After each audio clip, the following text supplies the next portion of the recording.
रसूल है। मेरे भाइयों, यहाँ किसी आदमी से हमने 2-4 लाख रुपया लेना हो ना, तो बेचारा सिर्फ 15 दिन के लिए उम्रे पे जाने लगे तो लोग कहते हैं पहले मेरे पैसे देना फिर जाना। और अगर वो किराए का मकान वाला हो और वो जाने लगे तो सामान रख लेते हैं लोग, भाई पहले पैसे दो।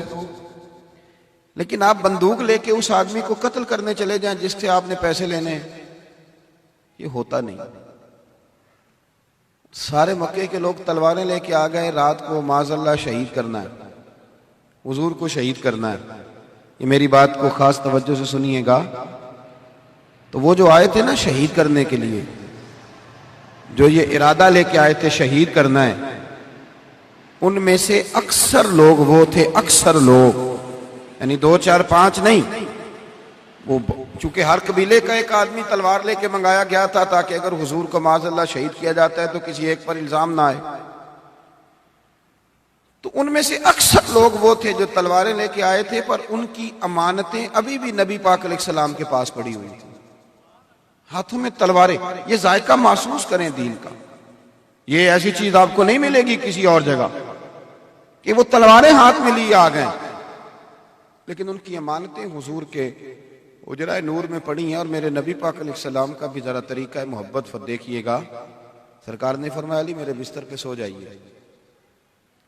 हुजूर मुझे छोड़ के जा रहे हैं, अपने लिए नहीं, हुजूर अपने लिए नहीं। ये नहीं फरमाया कि मेरे बच्चों का पीछे ख्याल करना, ये नहीं फरमाया कि पीछे कुछ मामलात है लेने देने के वो समेट लेना, ये नहीं फरमाया कि जायदादों का, बल्कि हुजूर फरमाने लगे अली सो इसलिए जाओ कि लोगों की अमानतें पड़ी, सवेरे वो अमानतें लौटा कर तो मदीने आ जाना।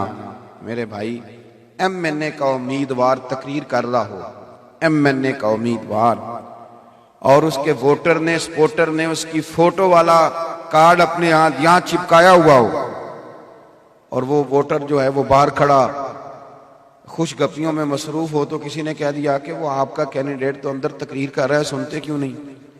तो वो है सपोर्टर, उसने उसकी फ्लैक्स के नीचे अपनी फोटो भी लगवाई हुई है, लेकिन उससे कहा भी उसकी तकरीर सुनो, तो कहता मुझे पता है झूठ बोल रहा है सारे, इसने करना कराना है कुछ नहीं। जब कौम इस नहज तक पहुंच जाए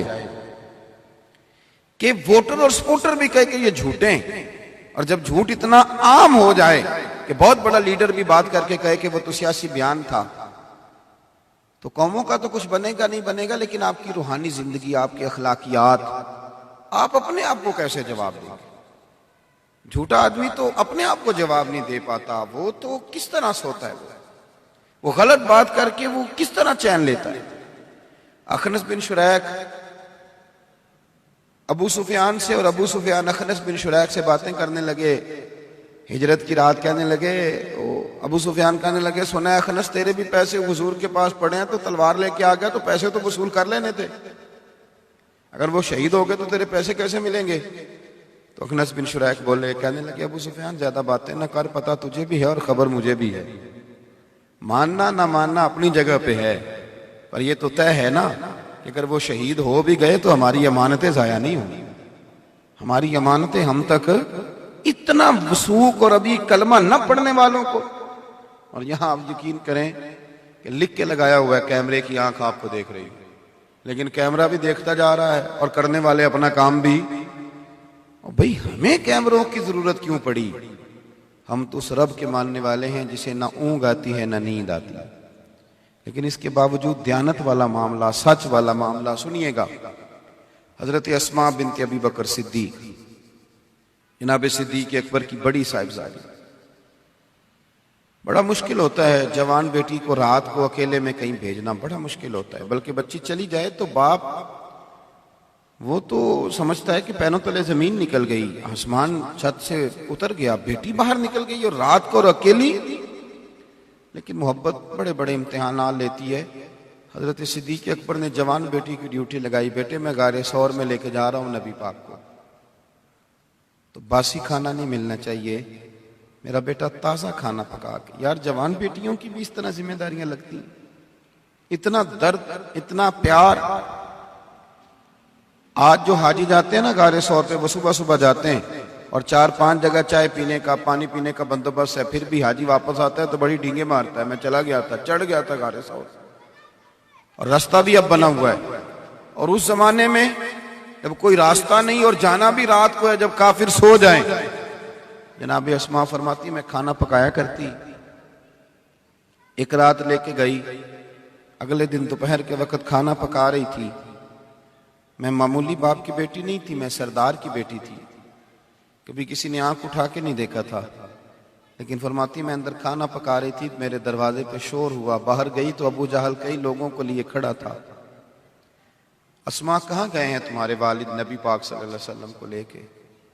सुनो, एक खातून की बात कर रहा हूँ। हजरत अस्मा बिनत अबी बकर सिद्दीक फरमाने लगी कि मैं बड़ी मुश्किल में आ गई। मुझे पता तो था ना वो दोनों कहाँ हैं, तो अगर मैं कहती हूँ कि मुझे खबर है तो ये तो जाके पकड़ लेंगे, हुजूर को तकलीफ देंगे। अगर मैं कहती हूँ कि मुझे नहीं पता तो ये झूठ है, और झूठ बोलने की शरीयत इजाजत है। अब मुझे वफा भी बचानी है और दीन भी बचाना है। अब तो खैर लोगों ने झूठ का नाम बदल लिया है। अब लोगों ने झूठ का नाम, अब कहते मैंने बहाना कर दिया था। अब साफ कहें झूठ बोला था, मोटी सी बात है, इसका नाम ही बदल दिया। गीबत का भी नाम लोगों ने बदल दिया, अब उसका नाम गपशप रखा है। आओ जरा गपशप करें, साफ साफ कहें कि मोहल्ले के कई लोगों की पगड़ियां खोलनी है, कईयों की इज्जत उतारनी है। गपशप क्या होता है? हमने कुरान और सुन्नत तो डिस्कस करना नहीं, हमने तो यही करना है जब बैठना है, इल्ला माशाअल्लाह। तो हजरत अस्मा बिनत अबी बकर सिद्दीक रदी अल्लाह ताला अन्हा फरमाने लगी कि वो मुझसे कहने लगा कहां गए तेरे वालिद हुजूर को लेकर के? तो अब मैं दोराहे पे खड़ी हो गई, झूठ बोलती हूं तो शरीयत का क्या करूं, सच बताती हूं तो वफा। उसने झिड़क के पूछा, और मजमा है और मैं अकेली हूं, बताती क्यों नहीं, कहां गए? जनाब अस्मा कहती है मैंने फैसला कर लिया कि अब मैंने वफा भी बचानी है और दीन भी बचाना है, मैंने शरीयत को भी कायम रखना है।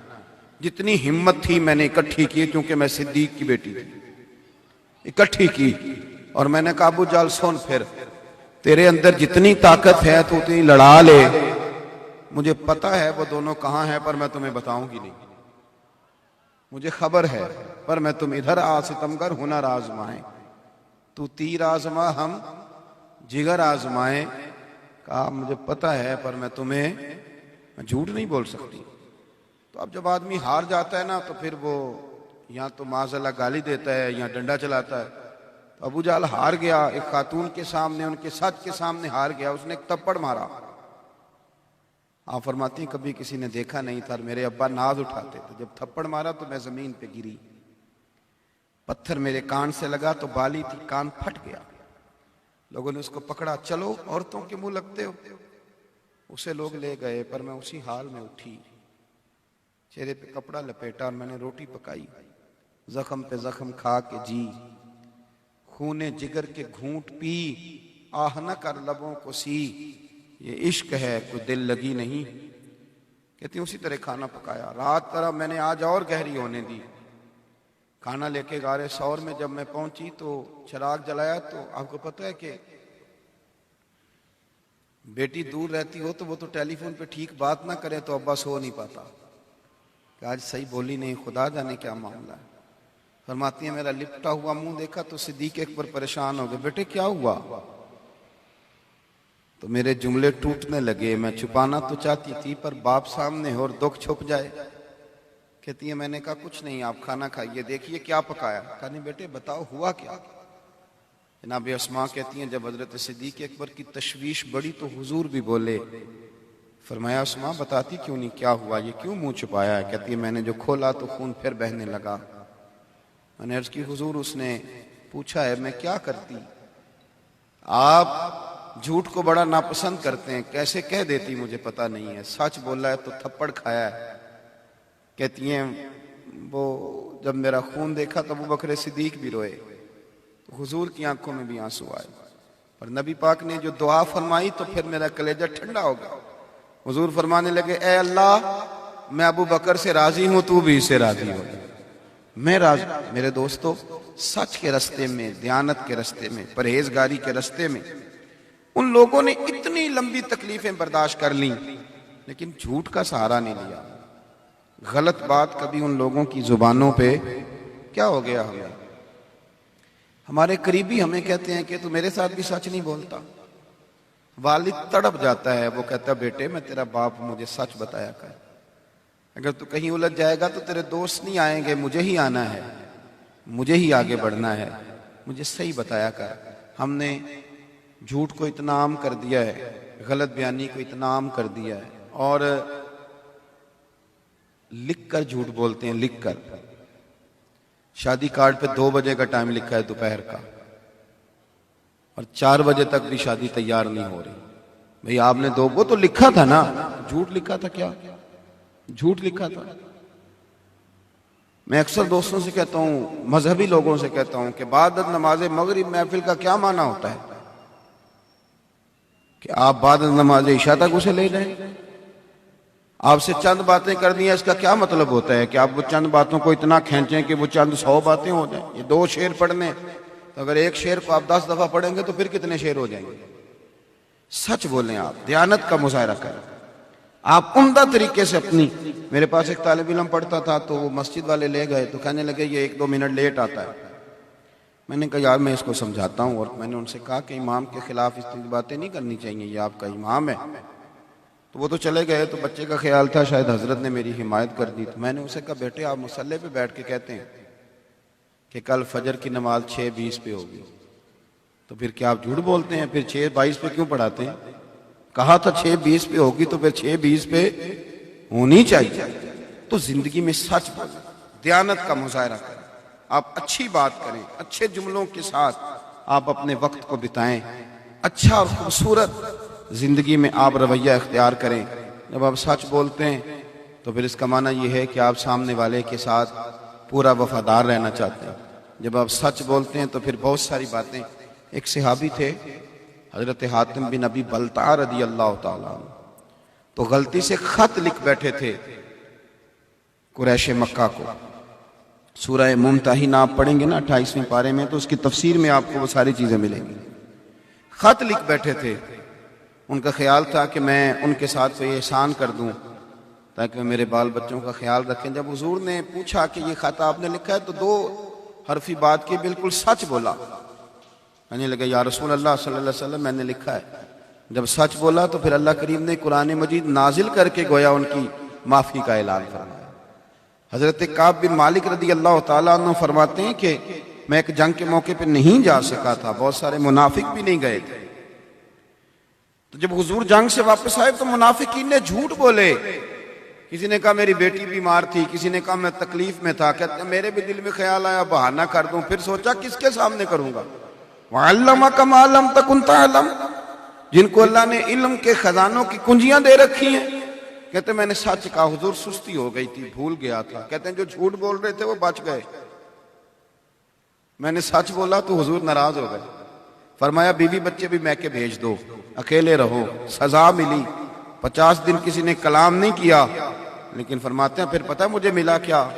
अल्लाह ने मेरी तौबा का ऐलान कुरान पाक में फरमाया। मैंने सच बोला था। तो फिर कयामत तक जब लोग सूरह तौबा पढ़ेंगे तो काब बिन मालिक की सच का तज़किरा भी आएगा। सच बोलें, वक्ती तौर पर नुकसान भी होगा तो आपको देर पा अल्लाह नफा देगा। सच बोल के रिश्ते कायम करें, सदाकत वाली जिंदगी गुजारें। क्यों हम किसी को इतना ज्यादा यकीन दिला देते हैं मोहब्बत का, प्यार का, अपने ताल्लुक का, कि इतना हम निभा नहीं सकते। खूबसूरत आप तब रहेंगे जब आप सिमटे हुए होंगे। आप जो कहना जानते हो तो उसे निभाना भी जानते हो, तो जिंदगी बावकार रहेगी। दुआ करता हूँ जो कह सका अल्लाह उसे कबूल फरमा ले। गुफ्तगू के दौरान कहीं भूल गए तो अल्लाह हमसे दरगुजर फरमाए। आखिर दावा यानी अल्हम्दुलिल्लाह।